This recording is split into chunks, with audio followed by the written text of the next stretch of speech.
नमस्कार, मैं अशोक कुमार पांडे और स्वागत है आपका टीसीएच पर। नरेंद्र मोदी और डोनाल्ड ट्रंप, आपको याद है आगरा, सबको याद होगा, भूल कैसे जाएगा। जब मोदी जी ने न केवल डोनाल्ड ट्रंप का स्वागत किया था, अब जबान थोड़ी लड़खड़ा गई थी, डोनाल्ड नहीं बोल पाए थे, डोनाल्ड बोल दिए थे, कोई फर्क नहीं पड़ता उससे।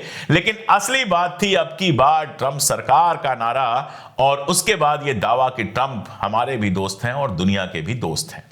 अब जब ट्रंप सत्ता में आए तो निश्चित रूप से बिल्कुल भारतीय जनता पार्टी के लोग पगलाए हुए थे कि अब तो अपना यार आ गया है और अब तो बस मोदी जी की और इंडिया की बल्ले बल्ले होने वाली है।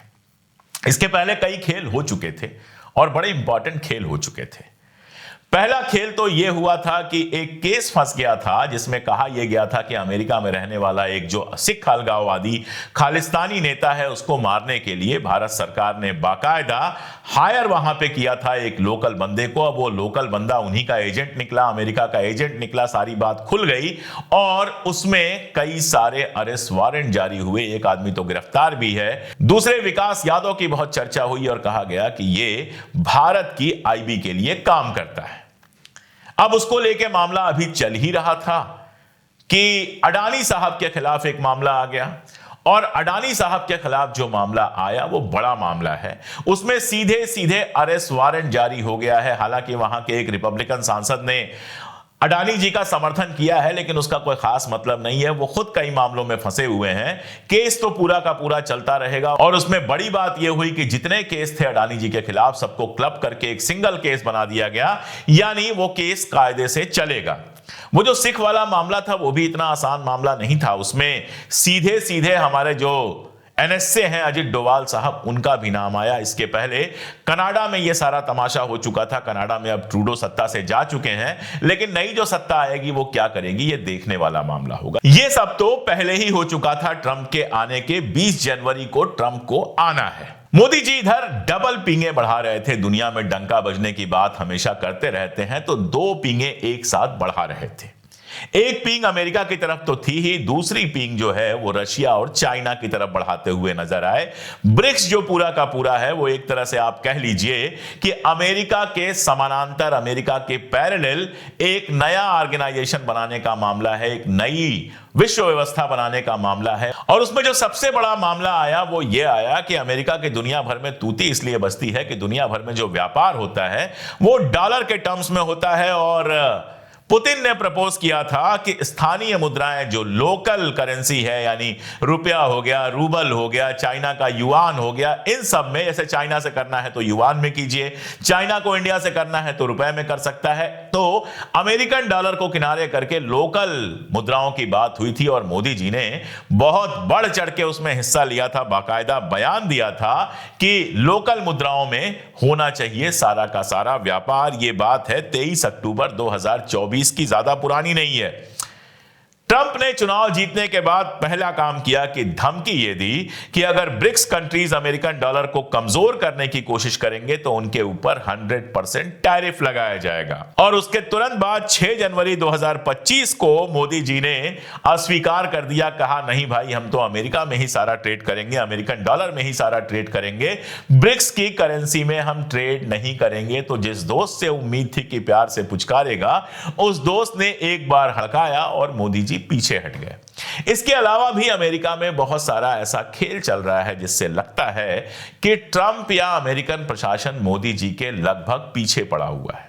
जैसे पाकिस्तान को लेकर एक खबर छपी जिसमें यह कहा गया कि मोदी जी के राज में पाकिस्तान के अंदर जो वहां के आतंकवादी हैं, जो या हिंदुस्तान में अपराध करके गए हुए आतंकवादी हैं, उनको इलीगल तरीके से मारा जा रहा है। अब देखिए, मैं हूं हिंदुस्तानी, और अगर हिंदुस्तान में किसी ने अपराध किया है तो उसको सजा मिलनी चाहिए। इस बात के लिए तो मैं हमेशा खड़ा रहूंगा, चाहे मोदी जी प्रधानमंत्री हो, चाहे राहुल गांधी बन जाए, चाहे अरविंद केजरीवाल बन जाए। मैं तो हमेशा कहूंगा कि अगर किसी ने हमारे नागरिकों को मारा है, अगर किसी ने हमारे नागरिकों को नुकसान पहुंचाया है, तो उसको सजा मिलनी चाहिए। अगर पाकिस्तान खुद सजा नहीं दे रहा है तो हिंदुस्तान अगर कुछ कर रहा है तो उसको बहुत गलत नहीं ठहराया जा सकता, और कम से कम अमेरिका उसको गलत नहीं ठहरा सकता है, जिसका इतिहास रहा है सत्ताएं बदल का, जिसका इतिहास रहा है दूसरे देशों में ऐसे लोगों को मरवाने का जो उसके विरोधी रहे हैं। और बगल में इजराइल जो अमेरिका का सबसे करीबी है, उसका तो मोसाद बदनाम ही है इस बात के लिए कि उसने जाने कहां कहां किसको मरवाया है। आखिर इस्माइल हानिया को उसने मरवाया ना ईरान के अंदर, या ईरान के जो राजदूत थे सीरिया में उनको मरवाया था ना।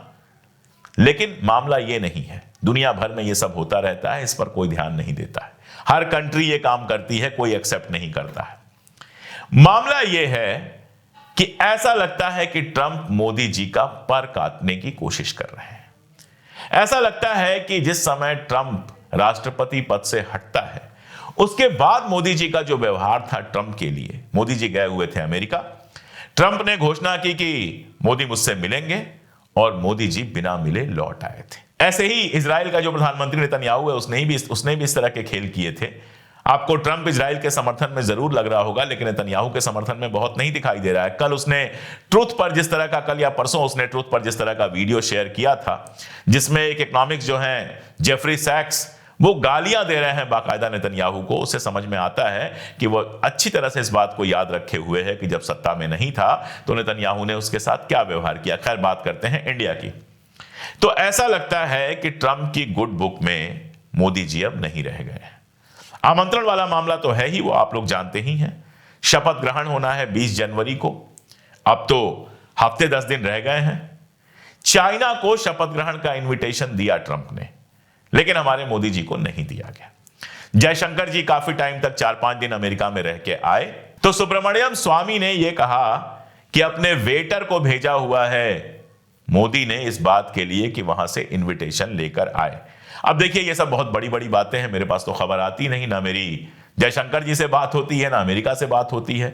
तो जयशंकर जी इनविटेशन के लिए गए थे या नहीं गए थे? जयशंकर जी ने इनविटेशन के लिए कोशिश की और फेल हो गए, या फिर कोशिश ही नहीं की?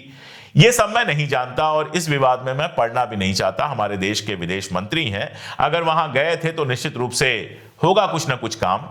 लेकिन जो बात सामने है वो ये है कि चाइना को इनविटेशन भेजा गया, जिस चाइना को ट्रंप अपना दुश्मन समझता है, उसको इनविटेशन भेजा गया, और चाइना के प्रीमियर शी जिनपिंग ने मना कर दिया कि हम अमेरिका नहीं जाएंगे शपथ ग्रहण समारोह में शामिल होने। लेकिन भारत को, जो अमेरिका का दोस्त है, भारत को, जहां के प्रधानमंत्री नरेंद्र मोदी लगातार ये दावा करते हैं कि ट्रंप से उनकी व्यक्तिगत दोस्ती है, भारत जहां पर मतलब वाले हैं, उन्होंने दावा किया है कि इस यज्ञ के बाद पीओके जो है वो भारत का हिस्सा हो जाएगा। दावा तो हमारे योगी आदित्यनाथ जी ने भी चुनाव के समय किया था कि अगर मोदी जी फिर से प्रधानमंत्री बनेंगे तो 6 महीने में पीओके हमारा हिस्सा बन जाएगा।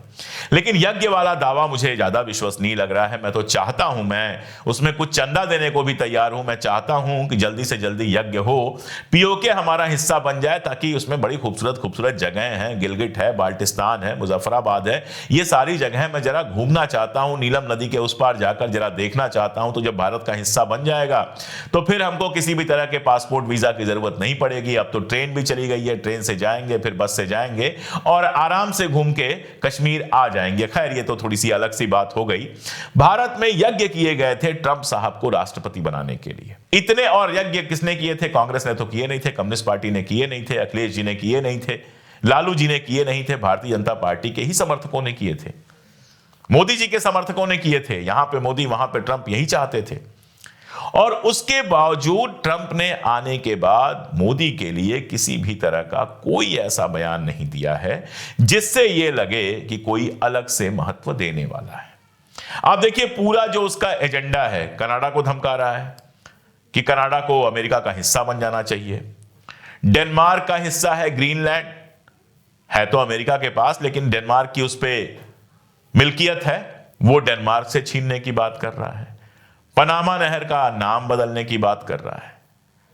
तो जो सारा कुछ चल रहा है ट्रंप का, उसमें भारत कहीं भी कोई महत्व उसके लिए रखता है या मोदी कहीं भी कोई महत्व उसके लिए रखते हैं, ऐसा दिखाई नहीं दे रहा है। डंके का तो यह है कि हमारा जो पासपोर्ट है, किसी भी देश के पासपोर्ट की जो ताकत होती है वो दुनिया में उसके महत्व के बारे में बताती है। जैसे अगर किसी के पास ब्रिटिश पासपोर्ट है और उसको इंडिया का वीजा लेना है तो 2 दिन में मिल जाता है, सोचना ही नहीं पड़ता है, वो अप्लाई करेगा, खट से वीजा मिल जाएगा। लेकिन अगर आपके पास इंडिया का पासपोर्ट है तो जरा ब्रिटेन के वीजा के लिए अप्लाई करके देखिए, फिर आपको समझ में आएगा कि पासपोर्ट की आपकी कीमत क्या है। खैर, प्रैक्टिकल छोड़ भी दीजिए, तो भारत के पासपोर्ट की कीमत दुनिया के देशों में और ज्यादा गिर गई है, 85वें नंबर पे पहुंच गई है। 81 पे थी शायद पहले ही, अब 85 पे पहुंच गई है। यानी पासपोर्ट की वैल्यू गिर रही है, यानी दुनिया भर में भारत की ताकत जो है वो कम हो रही है, भारत का महत्व कम हो रहा है। ठीक है, बयानात आते रहते हैं, भारत वर्ल्ड पावर है, ये है वो है, बयानात आते रहते हैं, क्योंकि भारत बहुत बड़ा मार्केट है, यहां सबको छूट चाहिए और भारत की सरकार छूट दे रही है, बिजनेस करने की, लूटने की, इन सब की खुली छूट मिल रही है, तो बातें आपको सुनाई देंगी। लेकिन जहां डेटा का मामला है वहां आप देखिए कि हमारे पासपोर्ट की वैल्यू और गिर गई, 85वें नंबर पे पहुंच गई। दूसरी चीज है मुद्रा। कभी नरेंद्र मोदी जी कहा करते थे कि जब रुपए की कीमत गिरती है तो प्रधानमंत्री का इकबाल गिरता है, यानी प्रधानमंत्री की जो हैसियत होती है वो गिर जाती है। आज कंडीशन यह है कि रुपया रोज गिर रहा है। हर 10 दिन में खबर आती है कि अपने लोवेस्ट लेवल पे पहुंच गया, 85 के आसपास पहुंच चुका है, और विद्वानों का कहना है, अर्थशास्त्रियों का कहना है कि जल्दी ही 90 के आसपास पहुंच जाएगा। यानी आप अगर अमेरिका घूमने जाते हैं, वहां $1 की कॉफी है तो आपको 90 रुपए की पड़ेगी। ब्रिटेन का जो पाउंड है वो पहले ही 100 रुपए के आसपास है। यूरो की भी यही हालत है, यूरो भी लगातार यूरो की तुलना में रुपए की कीमत गिर रही है। डॉलर की तुलना में गिरेगी तो बाकियों की तुलना में अपने आप गिर जाएगी। यानी रुपए की कीमत अलग गिर रही है, पासपोर्ट की वैल्यू खत्म होती जा रही है। जितने इंडेक्स आ रहे हैं, पत्रकारिता का इंडेक्स आता है उसमें इंडिया सबसे नीचे, ग्लोबल हंगर इंडेक्स आता है उसमें इंडिया सबसे नीचे। तो ये डंका बच कहां रहा है, जरा मुझे सोच के आप बताइएगा। और ये मैं अमेरिका की तुलना में बात कर रहा हूं, अड़ोसी पड़ोसी देशों की तो कितनी बार मैं बात कर चुका हूं। पाकिस्तान चाइना के पास है, मतलब चाइना के साथ है। बांग्लादेश में जो नई रिजीम बनी है वो एंटी इंडिया है। लंका में जो नई रिजीम बनी है, मैं ये तो नहीं कहूंगा एंटी इंडिया है, लेकिन चाइना के ज्यादा करीब है। मालदीव में आरोप लगे और बाकायदा अमेरिकन अखबारों में खबर छपी कि मालदीव में मुजीजू की सरकार गिराने के लिए भारत ने वहां के विपक्ष के नेताओं से संपर्क किया है, उनको मदद की है।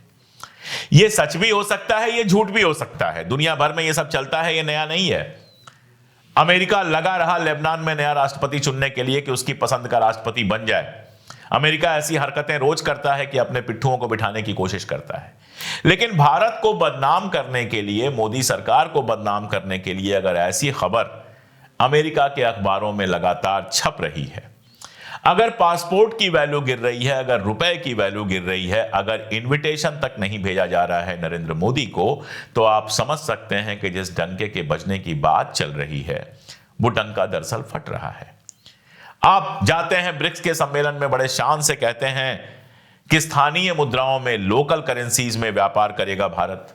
एक बार हड़काता है ट्रंप और महीने भर के अंदर आप मुकर जाते हैं, कहते हैं नहीं हम तो डॉलर में ही व्यापार करेंगे।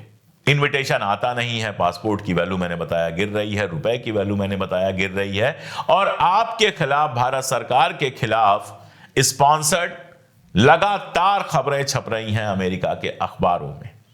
इसका मतलब क्या है आप अच्छी तरह समझते हैं, मुझे समझाने की जरूरत नहीं है। अमेरिका एक ऐसा मुल्क है जिसके ऊपर भरोसा करना मतलब क्या कहा जाए, आप जानते हैं। तमाम मुल्कों की हालत देख लीजिए। सद्दाम हुसैन भी अमेरिका पे बहुत भरोसा करते थे, और भी बहुत सारे मुल्क हैं जिन्होंने अमेरिका पे भरोसा किया, फिर उनका क्या हुआ आप जानते हैं। ऐसे में जिस तरह से ट्रंप की शुरुआत है, और ट्रंप की शुरुआत में जिस तरह से मोदी जी को महत्व नहीं दिया जा रहा है, वो हमारे देश के लिए चिंता का विषय हो सकता है। उम्मीद यही है कि मोदी जी और उनके लोग जो हैं वो इसकी तैयारी में होंगे। भारत एक बड़ा देश है, भारत एक मजबूत देश है। नए दोस्त बनाने के, पक्के वाले दोस्त बनाने की कोशिश में वो होंगे और मुकाबला कर पाएंगे अगर ट्रंप भारत को परेशान करने की कोशिश करता है तो। और अगर नहीं कर सकता है तो फिर अभी क्या कहा जाए, जब जो होगा वो देखा जाएगा। आपको क्या लगता है कमेंट में बताइएगा। मेरे पास आज इतनी ही बातें थी, बाकी बातें फिर कभी। शुक्रिया।